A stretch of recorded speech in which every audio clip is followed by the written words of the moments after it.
What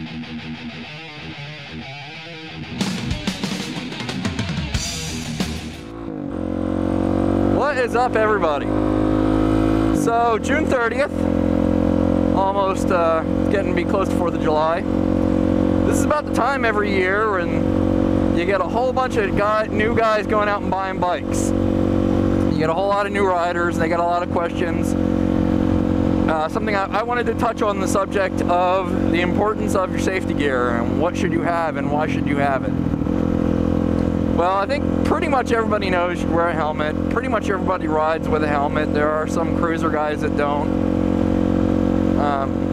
You know, short of just straight up squids, pretty much everybody's riding with a helmet. So I'm not going to talk a whole lot about the helmet. I will touch on one thing. Don't buy the cheapest helmet you can buy.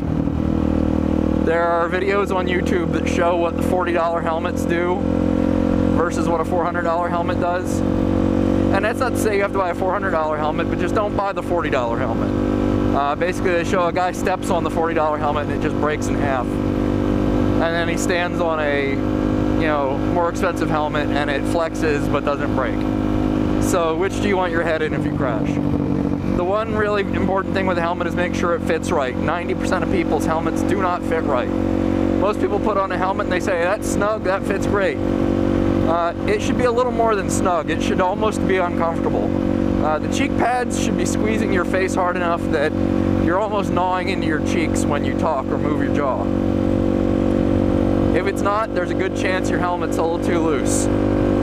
I'm not going to go into helmet fitment too much. There are a lot of videos out there that tell you how to properly fit a helmet. If you don't want to do that, most motorcycle shops will be able to help you fit a helmet on your head correctly. So get a helmet and make sure it fits. Next thing, you're going to want to get a jacket. You don't have to wear all leather. A lot of people think, oh, it's leather or nothing. But really, it doesn't have to be leather. Sure, if you're going to be on a racetrack doing 120 miles an hour, you want the leather. If you're on the street at normal street speeds, there are many good, high-quality textile jackets that will work very well and keep you nice and safe. The one I'm wearing, for instance, and I didn't even spend that much money. This is about a $210 jacket. It's made by Tech. I believe it's called like the GX Air 3.0 or something like that. It's 1600 denier in the impact areas, the shoulders, the elbows, places where it would wear if I slid. It's got CE-rated elbow and shoulder armor. It's got padding on the back. It's got space to fit a CE-rated protector in the back. That's all kind of standard in textile jackets. So look for a textile jacket that has those things. Bonus, this jacket as well, like I said, a lot of other textile jackets. This jacket has a couple zip-in liners, has a waterproof, windproof liner, and it has a quilted insulating liner. I was able to wear this jacket all through the winter. I've worn it in rainstorms, and I wore it all last summer, and I'll probably wear it all this summer. So you can be safe. You don't have to die of heat. The textile jackets breathe pretty well. This one, you know, in 105 degree weather, going down the road 40, 50 miles an hour, I am very comfortable. Now, it's not to say that wearing your gear isn't hot. You're gonna sweat. Better sweat than bleed, you know? You're gonna want gloves. What to look for in a glove? Well, pretty much every motorcycle glove has knuckle protection. This happens to have a metal plate. A lot of carbon fiber is a very common material for knuckle protection. The other thing you're going to want to look for is you're going to want to look at the palm of your glove. This one it's reinforced through here where your grip is, and then it's got padding, and this particular glove also has a plastic slider on the palm, and that wraps around to protect the wrist bone a little bit. The nice thing with that is if you fall and you go down with your arms stretched out, land on your hands and you slide, it will let you slide as opposed to it grabbing. That will give you another point of protection from wearing through the leather in the glove. It'll also let you slide out the fall instead of your hands gripping when they hit and flipping you and all that stuff. So that's, if you can find a glove that has a plastic slider on the palm, even better. Not a lot of gloves have that. So look for something that has some padding, maybe an extra layer or two of leather on the palm. This glove comes up just to about to the wrist, has a little bit of padding, goes over the wrist bone. Some people prefer to wear a full gauntlet style. During the summer, I feel the full gauntlet style is too hot for me, so I don't wear one. So, you know, that's your gloves.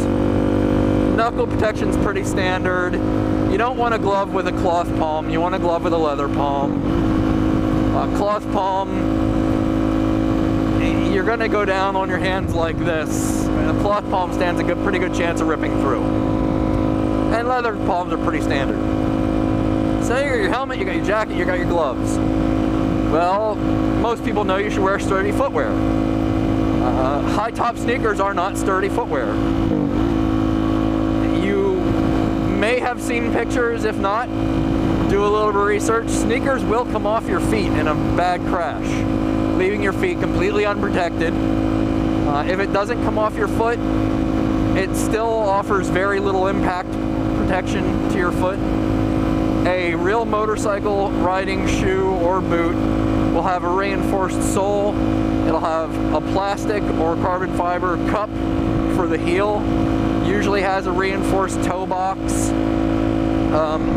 I'm wearing these Alpine Stars SMX2s. I don't know if you can see them. Those also happen to have a toe slider, which is nice if you're doing some aggressive riding and you lean over and your toe hits the ground while your foot's on the foot peg. It'll slide instead of catching your foot and pulling your foot back. I'm wearing these Alpine Stars SMX2s.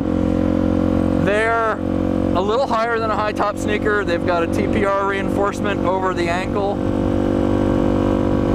TPR is just thermoplastic rubber. It's kind of the hard plastic shit you see on a lot of motorcycle gear. It's got the reinforced toe box, it's got the heel protection, everything like I'm talking about. You don't have to wear a really stiff, uncomfortable boot. Sure, some stiff, uncomfortable boots will protect your feet a little better, although if you go into the higher end boots, the stiff boots are still pretty comfortable. These Alpine Stars, I think, are about $125.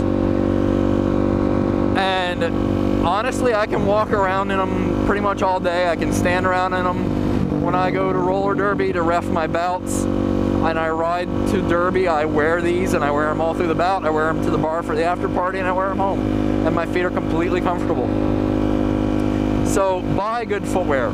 If you don't want to buy special motorcycle boots. If you have work boots, they will work just fine. They're not quite as good as a riding boot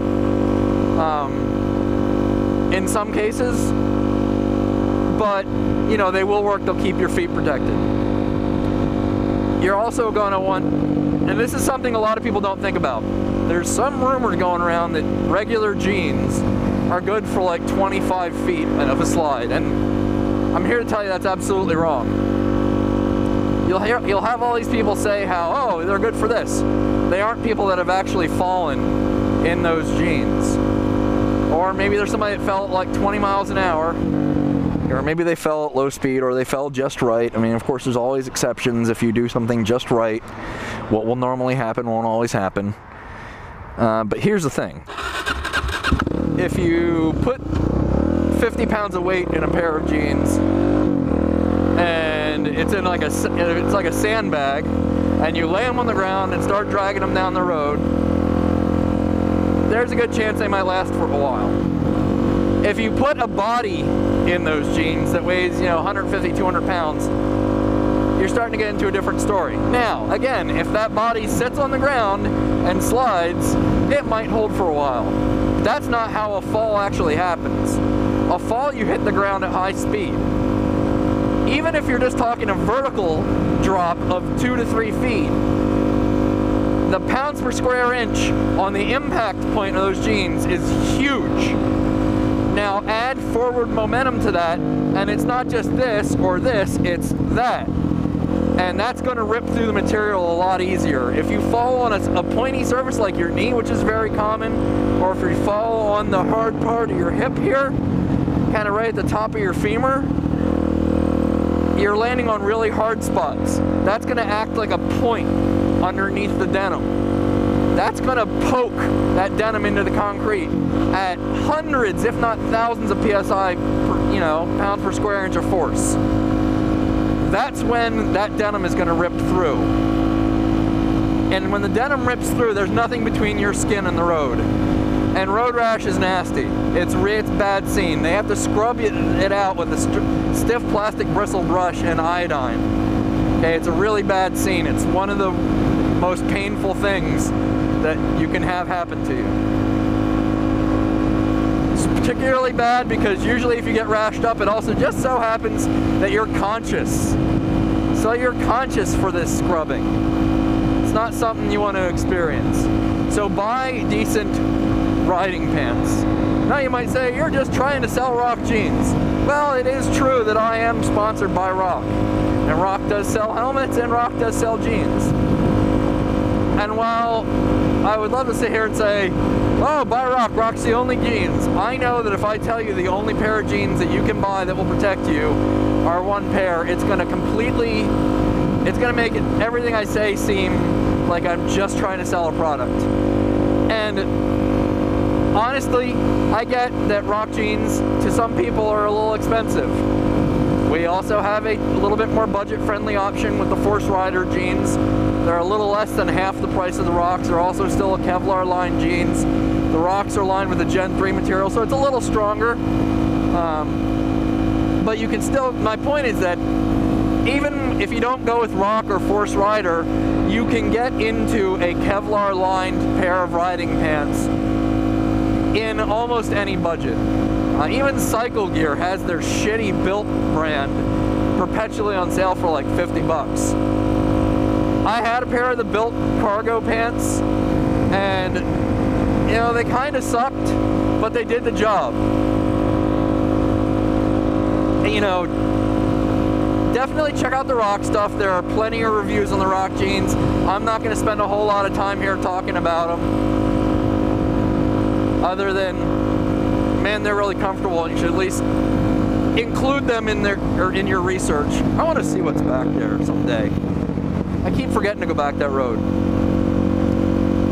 But just get some kind of a quality pair of riding pants that are lined with Kevlar. Have some armor in the knees. Most of the time it'll be CE rated armor.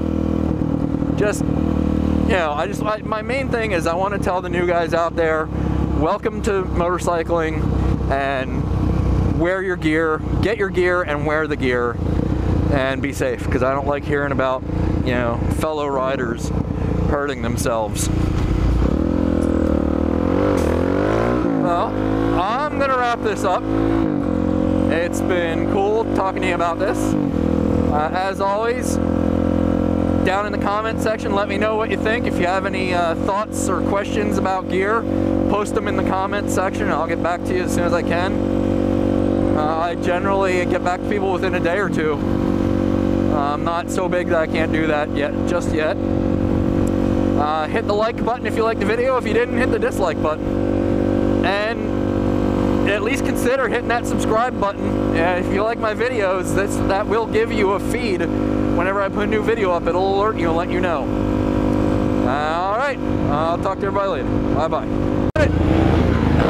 Yeah! Dude, you cleared the whole fucking concrete pad!